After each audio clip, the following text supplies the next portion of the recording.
Nature isn't meant to remember. It grows, it decays, it erases its own tracks. Rain smooths footprints, moss swallows fallen trees.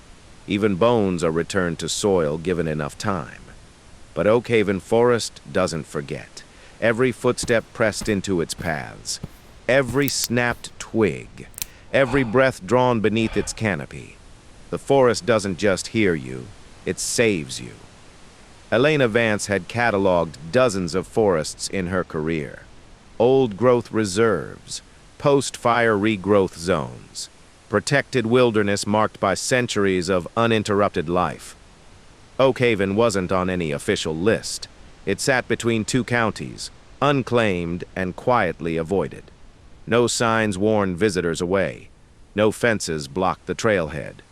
Yet no one hiked there twice. Elena noticed the silence within minutes of entering. Not the peaceful kind. Not the respectful hush of untouched land. The birds were present, but wrong. They sang the same 3 notes, repeating with perfect timing. No variation, no mistakes. Each call ended with a faint clicking sound, like a recording stopping and restarting. She paused, listening. The song repeated again. Identical. Elena reached for the nearest birch, grounding herself. The forest floor tilted subtly beneath her boots, as if adjusting to her weight.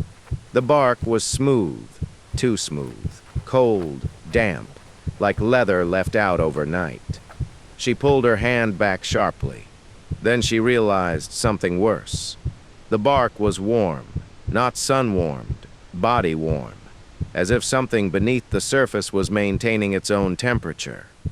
The wind shifted, and the trees responded, not swaying, but tightening.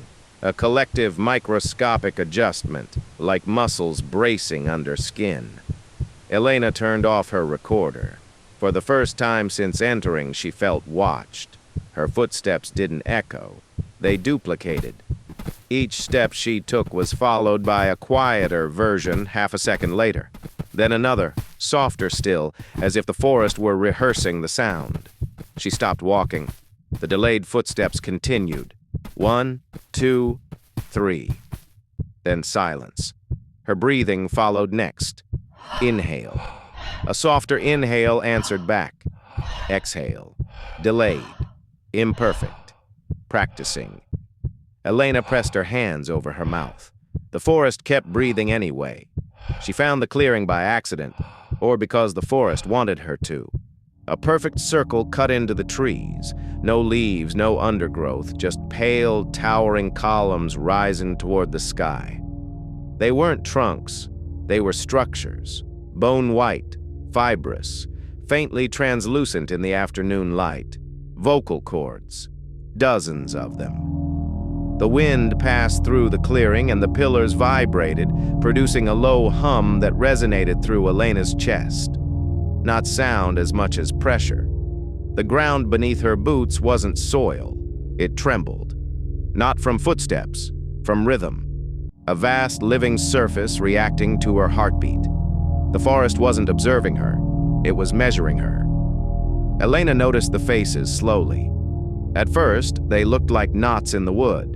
Natural patterns, coincidences. Then one blinked. Eyes embedded beneath layers of fibrous bark tracked her movement. Mouths stretched thin, sealed into the structure, their shapes frozen mid-word. They weren't decaying, they were preserved. Breathing through the forest, hikers, surveyors, locals.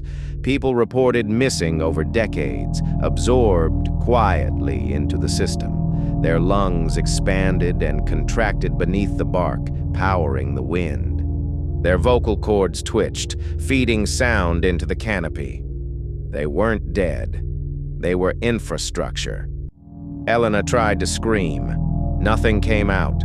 She felt the attempt leave her chest, rise through her throat, and vanish, as if her voice had been intercepted.